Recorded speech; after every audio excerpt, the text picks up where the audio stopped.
All right, Coach Cross, you're here at St. Thomas.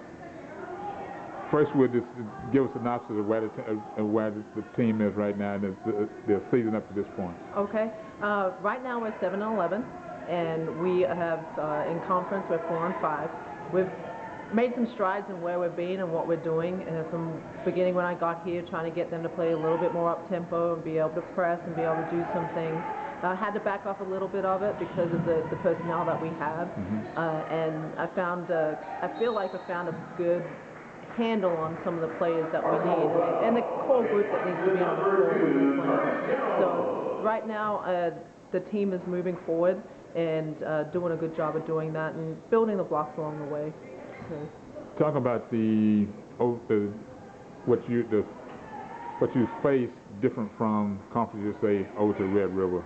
Is it much change? There's actually a lot of similarities from the Conference USA and the Red River as far as St. Thomas actually being an academic school, along with Our Lady of the Lake, who's in our conference as well, and Rice being an academic school, and facing the teams that are out there that are getting athletes and being able to do that. The biggest challenge I feel right now, not only the academic side, is basically scholarships. And, you know, at Rice you always have full scholarships. Coming to NAIA and being in Red River, there's not that luxury. So trying to find players that are actually passionate about the game, passionate about their future, and making sure that they're able to balance both of them. That's been the biggest challenge so far. Talk about your players. I'll ask about Anna later on, but your team overall. The team overall, I found, like I said, I pretty much inherited everybody. I wasn't able to bring anybody in, and it's laden with juniors and seniors. I only have one sophomore, so it's one of those things where all of them have kind of been around and been here and have a little bit of wisdom behind them, but they just trying to teach them a different way. It's kind of like teaching a new trick to an old dog kind of thing. So it's one of those things where they're trying to buy into it, and I think they're bought into a lot of it, which is the first step. And we've seen, like I said, we've seen the strides with that. Megan Lormond has come back from injury, who was here early, and she's been a good addition as far as our shooting and our scoring is concerned. She's a great three-point shooter. And tonight against Langston was one of those games where they knew that and took that away from her. So she wasn't able to get as much as she wanted to. Taylor Forrest is another kid that Trey Phillips actually coached, and she's one of those guards that's able to knock down some shots for you as well and be able to create. We've got a couple of point guards that look to push the ball, but being a point guard as I was myself, it's kind of hard. Acceptance of some things not tolerant. It's been, but they've embraced it. They've asked me questions. They've tried to make sure that they're doing what I want them to do, and obviously within their skill set, and trying to make sure we get that done. Taylor Mitchell is a senior who's from Galveston. She's done a great job for us, being able to be aggressive and be able to get rebounds for us down under the basket. And at the beginning of the season, she started off really well as being able to hit shots, and she's kind of, since we've been back, has taken a backward step in that, but she still does a good job defensively and rebounding for us. So we have a good team, and then obviously Ana Dominguez has been a great player throughout her whole career, even in high school, and I've watched her since we were coaching at Rice. So having the opportunity to be able to coach her is a great thing. There's still some things that I wish I had her for another year or two to be able to just let her know that there's different things that she can do, and but she's a wonderful person, and that's the other thing. This team that I've come into, the personalities on the team are unique, but they're so family oriented. I'm really excited about what the future is here at UST. Anna in particular, what I saw tonight was somebody that gives effort pretty much. It's 100% all of the time, anytime. It's just who she is. It's just like basketball is in her DNA, and she has a passion for what she does out on the floor. She does, and we've spoken about that before, because sometimes that aggression and that hustle is to the detriment of the team, because she'll dive on a ball that's her third or fourth foul, and we're like, we don't need that one. But having that in a team, having that in your leaders and in your seniors, and having that being able to build a culture around that, I think is a great thing. Obviously, being my first year here at the University of St. Thomas, I'm trying to build players that want to be able to dive on the floor like that all the time and want to be able to do those 1% things that make a difference. So Anna is definitely one that does that, and I'm just so happy I've had the opportunity for this year to coach her. And now about you. How does it feel now to be moved from chair to chair? I know everybody's heard it before, but it is completely different. Making the decisions, I think, is the hardest thing. Being the one that is everything is actually held responsible by you, not by anybody else. It's been a blessing in disguise, being able to come and be able to do this and stay in Houston.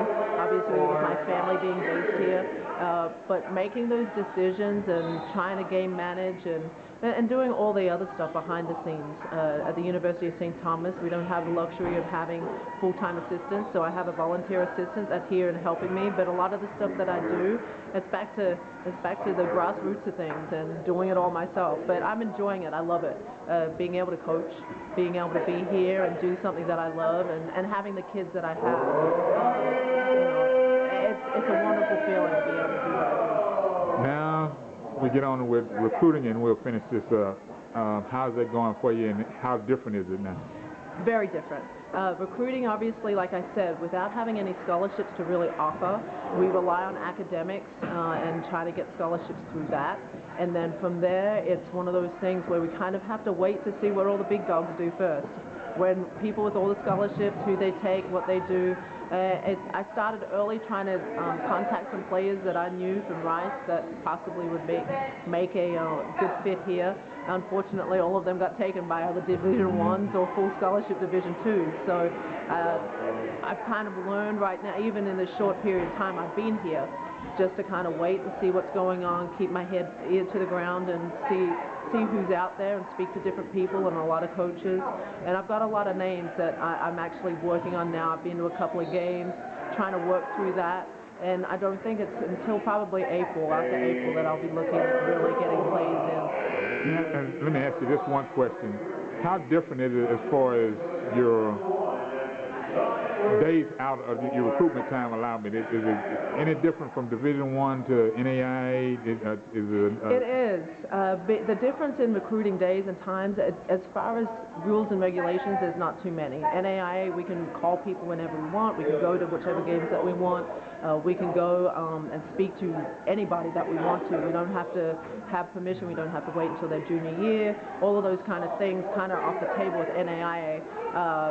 But without having a full staff, it's very difficult to be able to get out and do the hard work as far as that is concerned, because you want to worry about the players that are here on campus, and you want to make sure that they're taken care of, and you want to make sure that everything else that needs to get done is getting done. And recruiting these days, I believe, with texting and social media and phone calls and all of that kind of stuff is a little bit easier, to where you don't have to always go out and watch them play.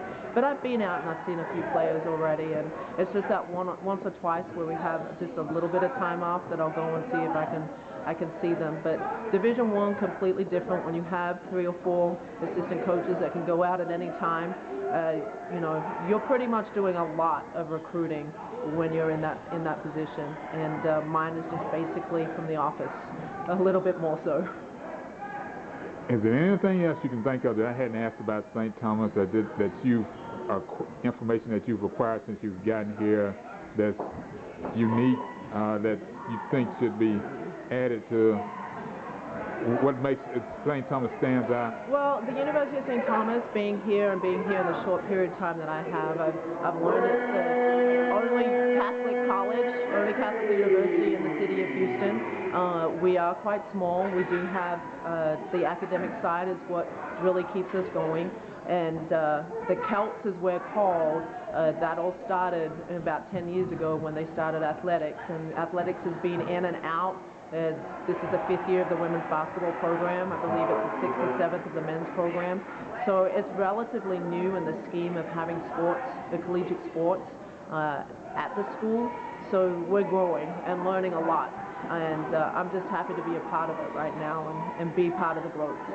And with that, introduce yourself to the fans out, and we'll close this out. I am Jay Cross, the head women's basketball coach at the University of St. Thomas. Go Celts. And this is Jerry Lee Woodley Jr., the College Sports Report. Thank you for your time.